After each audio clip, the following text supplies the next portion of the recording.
Pinakamalakas na missile daw po ng North Korea, pinalipad na.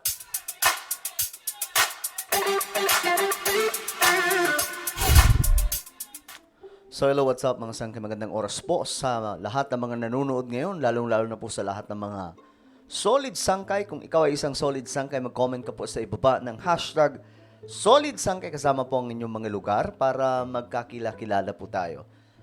Okay, sa mga hindi pa po nakakapag-subscribe sa ating channel, ano pang hinihintay nyo? Tayo po ay 1.32 million subscribers na at ilang tulog na lamang 1.4 million subscribers na po tayo. So kung hindi ka pa po nakakapag-subscribe, makikita nyo po yung subscribe button sa ibaba, pindutin nyo lamang po yan, tapos i-click nyo yung bell at i-click nyo po yung all. Dahil dito mga sangkay, mahalagang impormasyon yung ating pinag-uusapan, mahalagang topic, lalo na po yung mga pandaigdigang balita.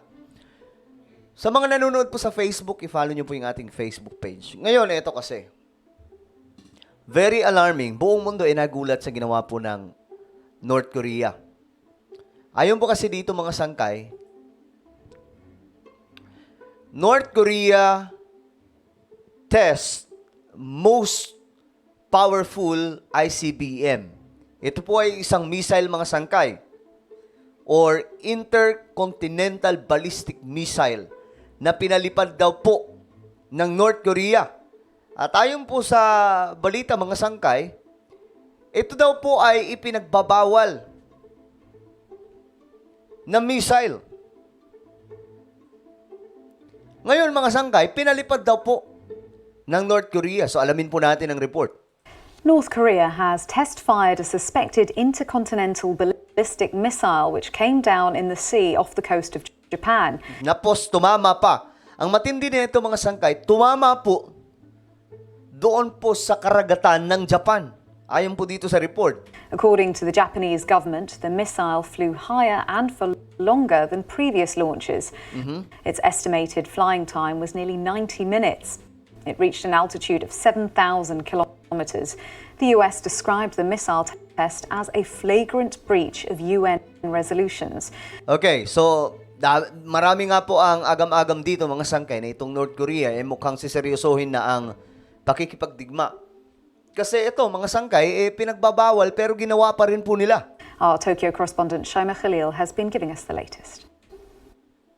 Okay, tingnan po natin ang isa pa sa report mga sangkay. Dito mas malinaw. Now, North Korea's latest missile test has set off international alarm, intensifying fears that Pyongyang is actively preparing for confrontation around. Actively ha, yung Pyongyang o itong North Korea ay nagre-ready na nga daw po sa isang malakas na o matinding sigalot na paparating. Next story analyzes North Korea's launch of one of its most powerful intercontinental ballistic missiles. Take a look at this report. In a display of military might, North Korea unleashes its most powerful intercontinental ballistic missile. Grabe, no? Powerful, most powerful intercontinental ballistic missile po ito na pinalipad po ng North Korea. Dramatically escalating tensions. Kim Jong-un personally oversees the missile test, a solid fuel intercontinental ballistic missile that shatters previous performance records. So, hindi naman na po bago mga sangkay itong North Korea. Lagi naman po talaga ito sila nagpapalipad ng kanilang mga missile. At ang isa nga po sa nababad trip na dyan ay yung Japan. Kamakailan lamang mga sangkay, may ginawa din po itong North Korea. Nagpalipad po sila ng isa pong basura papunta po mismo sa bahay ng presidente ng South Korea. So, trash balloon yung pinalipad mga sangkay. Kaya nga po, marami po dito sa paligid ng Asia, nababanas na po dito sa ginagawa ng North Korea. Talagang nanguudyok po sila na humantong po sa digmaan itong nangyayari dito po sa Asia.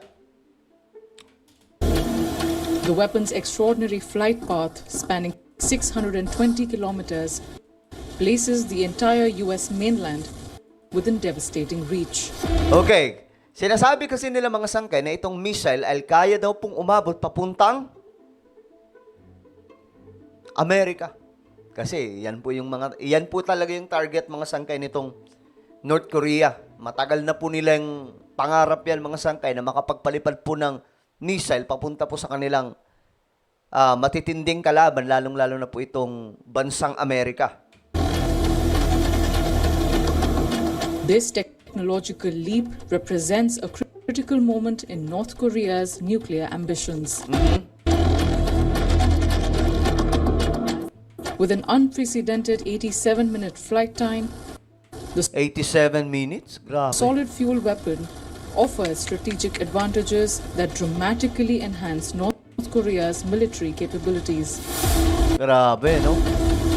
Tingnan nyo to ha, sila naghahanda po sa digmaan. Pero ang malaking problema ngayon mga sangkay climate change. Tandaan po natin mga sangkay, nakaraan marami din pong sumakabilang buhay sa bansang North Korea matapos po manalasa ang isang napakalakas na storm na nagdulot po ng pagbaha mga sangkay sa napakalawak na lugar ng North Korea. Pero mga sangkay, wala silang pakialam kasi naghahanda po sila. Mas pinagtutuunan po nila ng pansin itong paghahanda sa digmaan. Unlike liquid fuel alternatives, these missiles require minimal preparation, making detection and interception exponentially more challenging.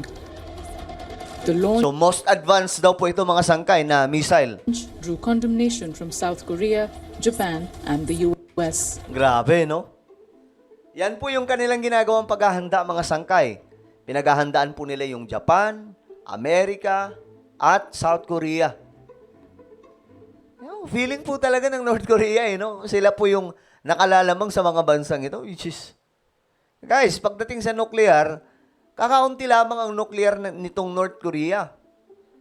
Kumpara po sa mga nuclear ng iba pang mga bansa, like Amerika. So, papaano sila lalaban dyan? Siguro, kung tutulong ang Russia, kasi Russia po ang number 1 pagdating po sa nuclear.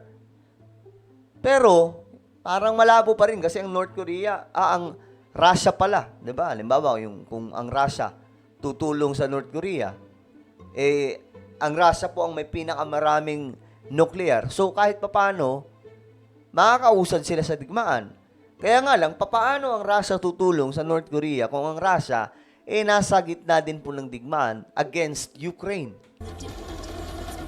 We reiterate our stern warning that North Korea will bear full responsibility for any consequences that arise.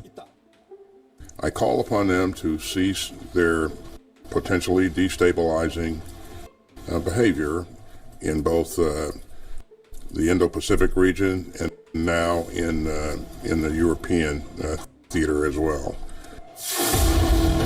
Nakaraan lang mga sangkay, nabisto din po itong North Korea na nagpapadala na po ng mga kasundaluhan papuntang Russia.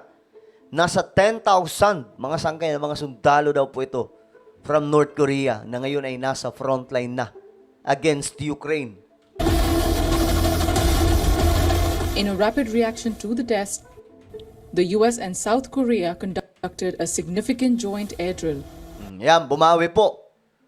Para pakitaan din po ang North Korea, nagpakita din po ng angas ang South Korea at Amerika.